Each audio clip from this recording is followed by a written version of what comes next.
Palabras Más, con Álvaro García. Doctora Clara López, bienvenida a Palabras Más. Bueno, encantada de estar nuevamente con ustedes. Bueno, doctora Clara, muchas gracias. Para nosotros también es un gusto. Quería empezar por hacerle una pregunta muy específica, antes de entrar en detalles de su vida y de su propuesta. Y es, ¿por qué quiere ser presidente de Colombia? Una palabra directa, porque estoy convencida de que podemos cambiar a Colombia. Desde chiquita, desde muy niña, y lo encontré en el misal de mi madre, yo le mandé una tarjetica al Niño Dios. Y en esa tarjetica al Niño Dios yo le decía: querido Niño Dios, le pido para estas Navidades paz para Colombia y comida y vestido para los niños pobres de mi patria. Eso lo dije cuando tenía 5 o 6 años. Se ve por la letra que todavía no escribía bien. Y eso me ha acompañado a mí toda mi vida. Y se me ha dado la oportunidad, por mi partido, por el apoyo que he recibido de la gente, de ser candidata presidencial.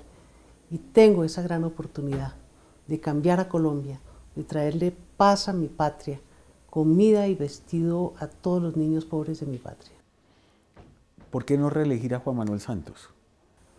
Mire, yo no quiero criticar al señor presidente, ni mucho menos. Con todo el respeto que me merece, no pasó el año. Si usted mira las ejecutorias de su gobierno, encuentra falencias en todas partes. Tanto que 30 millones de colombianos y colombianas piensan que el país va por mal camino. Eso lo muestran todas las encuestas. Si usted mira el tema del empleo, sí, las estadísticas pueden ser o no ser ciertas, pero lo que es cierto es que lo que mide el DANE no es empleo, es el rebusque, y la gente no quiere el rebusque. La gente no está satisfecha con vender mamoncillos en una esquina. Eso es desempleo disfrazado. Lo que quiere la gente es trabajo, y trabajo no hay suficiente. Y si usted se pasea por la salud, pues ni hablar. Está colapsado el sistema de salud, no funcionó la Ley 100.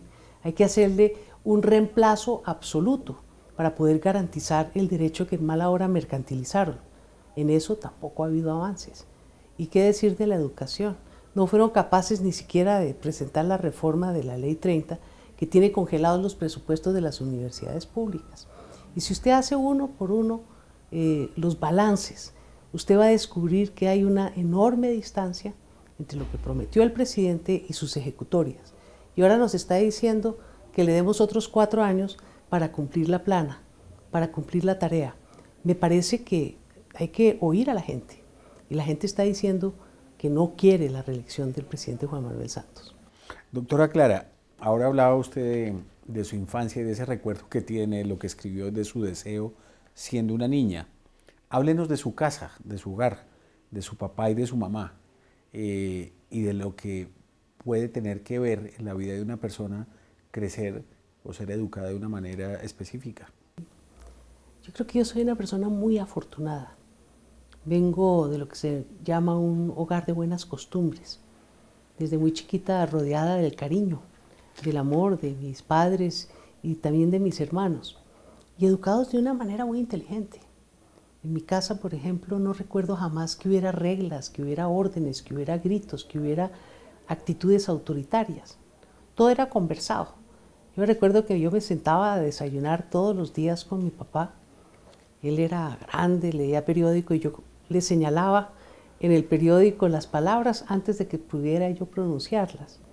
Y él siempre nos llevó de la mano explicando las cosas. Le doy un ejemplo.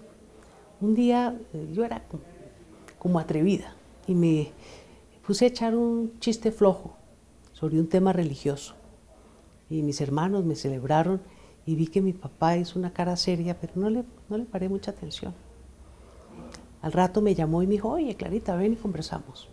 Y conversamos fue que me dijo: oye, ¿cómo crees que se sintió tu mamá? Y dije: ¿por qué? Me dijo: tú sabes que tu mamá es muy religiosa. Y claro, en ese momento caí en cuenta que uno no puede hacer burla de las creencias de la gente. Eso es enseñar tolerancia sin andar dando regaños, sino explicaciones. Y así me educaron en todos los campos. Estábamos hablando de educación hoy en Colombia. porque hay una gran preocupación sobre la calidad de la educación que recibimos los colombianos hoy en día. ¿Qué educación recibió usted y qué cree usted que se tiene que hacer en Colombia para llegar a niveles óptimos o deseables de educación? Mira, aquí no nos podemos engañar los unos a los otros. La escuela tiene que cualificarse, el maestro, la maestra tienen que dignificarse con mejores salarios, mejores oportunidades de formación, mejores condiciones laborales, también las plantas físicas. Pero hay un tema de fondo que afecta a la calidad de la educación, del cual yo no padecí, y se llama pobreza, se llama falta de ingresos, se llama falta de acceso a los bienes de la cultura. Esas desigualdades iniciales las tiene que buscar corregir el sistema educativo, pero tenemos que entender que el salario mínimo legal no da, no alcanza. Si usted mira para una familia de 4 personas, escasamente 190.000 pesos por persona no le va a satisfacer las necesidades profundas complementarias de carácter educativo. Entonces nuestro sistema educativo tiene que ser mucho más integral y tiene que garantizar, como lo hicimos aquí en la capital de la República, una gratuidad completa. Gratuidad completa no es cero matrícula.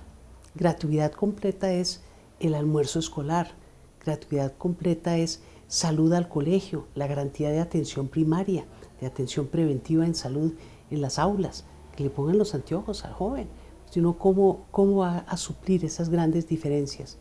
Desde luego que las jornadas deben ser más largas, pero tenemos que tener acceso, y eso no lo permite el Ministerio de Educación, a temas extracurriculares. Sacaron la cultura, sacaron el arte, sacaron todas las materias que tienen que garantizarse para poder acoplar una igualdad de condiciones para suplir todas esas deficiencias. Y el país en general tiene que entender que el salario mínimo pues tiene que ajustarse. No es suficiente para garantizar igualdad de oportunidades, ni siquiera cuando se asiste a la escuela.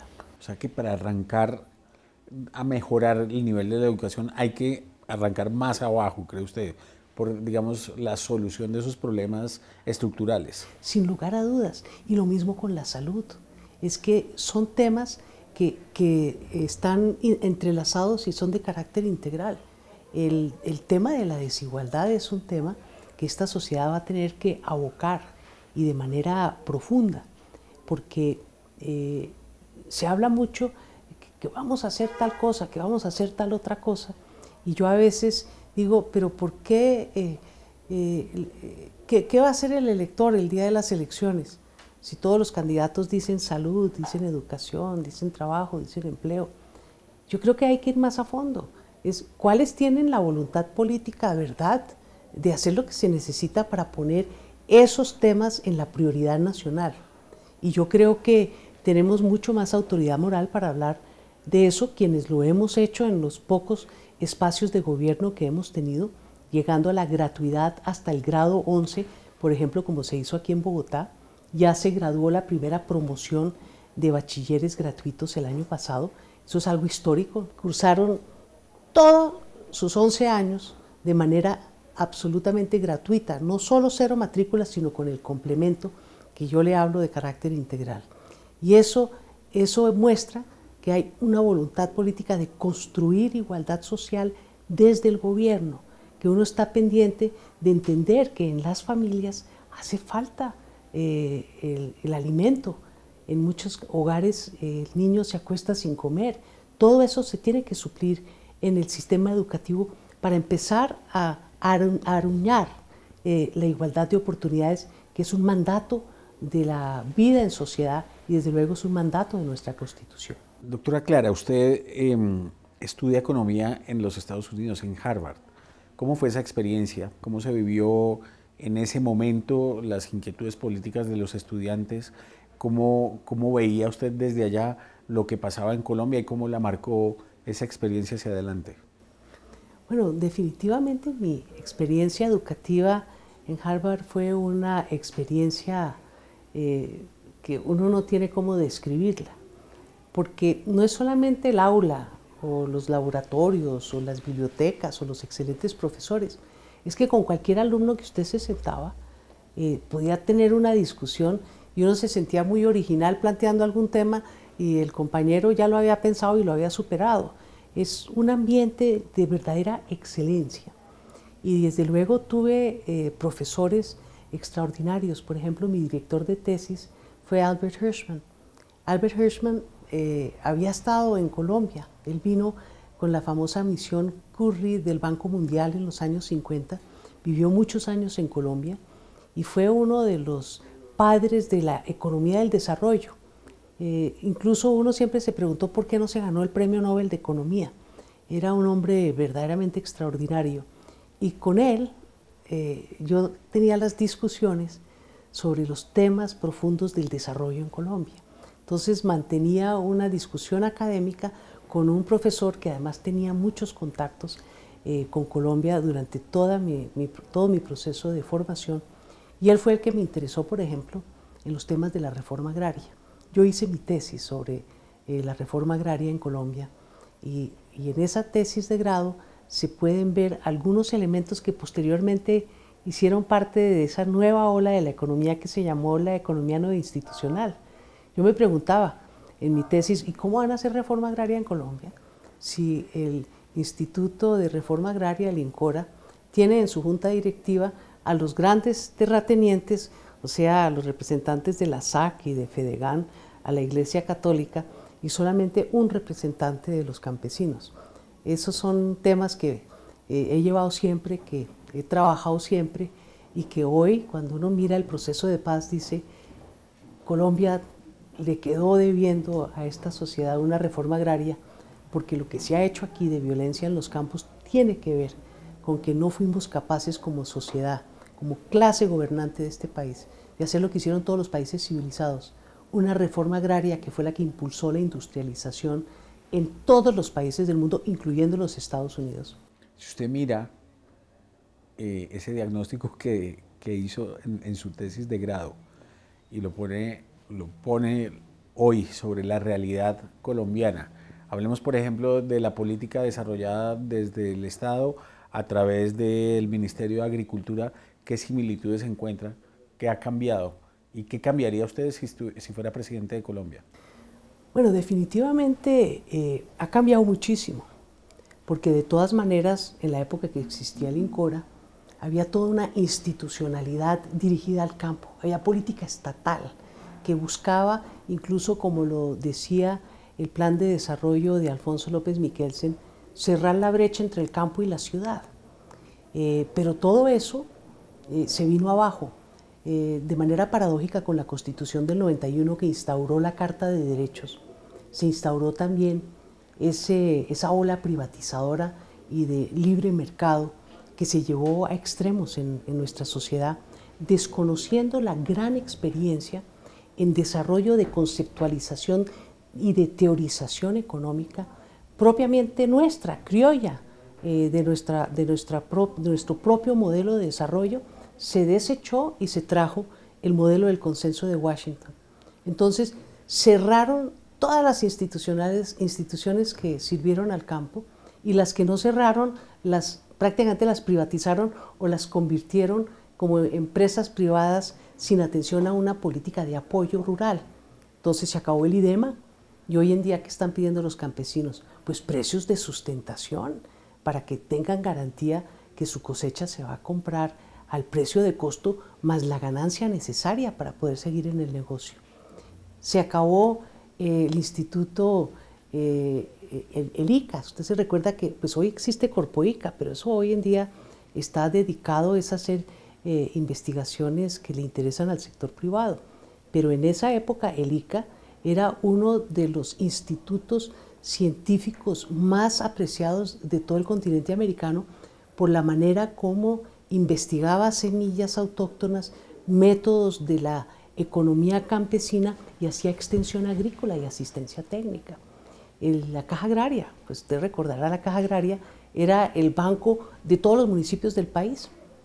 Hoy en día tiene pocas sucursales y desde luego la Caja Agraria ya no le presta crédito subsidiado al sector agrícola. Entonces aquí acabaron con la institucionalidad agrícola. ¿Y la situación del campo hoy cómo la ve? Y entonces dejaron a la buena del mercado. Se anuncian nuevos paros, incluso en estos días. ¿Usted Pero cree que eso podría ocurrir? por una razón muy sencilla, porque levantaron los paros anteriores sin cumplir las promesas que tienen que ver con esta institucionalidad que se tiene que reestructurar. Los campesinos pidieron control de los precios de los fertilizantes y ahí vi que sacaron un decreto como a las volandas. Pidieron temas de condonación de unas deudas que todavía no se han llevado a cabo. Todo lo que se hizo para levantar el paro agrario eran unos compromisos estatales muy de fondo, pero no se han cumplido. Entonces en este país es increíble, pero se tiene que hacer paro no solamente para que escuchen, oigan y miren y no digan que el tal paro o que los tales campesinos no existen, sino para que se cumpla la palabra empeñada del gobierno. Eso es totalmente inaceptable. Cuénteme una cosa, doctora Clara, hablemos de dos personas que tuvieron que ver con los inicios de su carrera política, que me parece que son importantes y me gustaría saber su visión acerca de ellos. Uno es Alfonso López Miquelsen y el otro Luis Carlos Galán. Bueno, empezando por el doctor López, pues yo siempre le he dicho el doctor López, pero de chiquita le decía tío Alfonso. Él era primo hermano de mi padre, pero también era mi padrino. Y él me consideraba como la hija que nunca tuvo. Siempre fui muy cercana a él y cuando murió mi padre, pues él se hizo cargo de terminar mi educación. Por eso fui secretaria económica de la presidencia a una edad muy joven. Pero yo quiero siempre aclarar que no fue solamente por nepotismo del doctor López. Es que él mandó pedir de las distintas universidades de Europa y de Estados Unidos que le mandaran los listados de los estudiantes graduados más aventajados y con sorpresa encontró mi nombre. Así es que ahí había un balance entre nepotismo y cualificación. Yo me gradué magna cum laude de la Universidad de Harvard. Con él hice mi doctorado en Colombia. Yo era como una gringuita, llevaba 8 años viviendo fuera. No estaba conectada académicamente, pero pues yo era una niña bien que nunca había estado en muchas de las regiones del país y me recorrí el país 2 veces, una en la precandidatura presidencial y la segunda en la candidatura presidencial en los años 73 y 74 y visité absolutamente todo el territorio nacional. ¿Qué aprendió de él? Bueno, aprendí a querer y a amar esa gran diversidad, a encontrar la sabiduría en las canciones y en las costumbres tan variadas de nuestra gente y a apreciar lo nuestro. Es algo que nuestra clase dirigente tan extranjerizante que es, no valora en su real dimensión de identidad cultural y nacional, pero también de aprendizaje para la vida en sociedad. Este es un país de unos recursos humanos, de paisaje, naturales y de una sabiduría de sus gentes que yo creo que todavía parte de mi razón de estar aquí sentada con usted hablando en función de candidata presidencial viene de esos viajes en campaña presidencial que hice con el doctor López. ¿Y de Galán qué aprendió? De Galán algo muy importante, nunca se me olvida la lección. Él siempre decía, uno tiene que decir lo que piensa y hacer lo que hace. Eso se llama coherencia, se llama consistencia y se llama compromiso con las ideas. Hablar siempre desde los principios, nunca desde la conveniencia. Y cuando se empeña la palabra, cumplirla. Y cuando se habla, se está empeñando siempre la palabra, así no se diga. Por eso, hay que decir lo que se piensa y hay que hacer lo que se dice.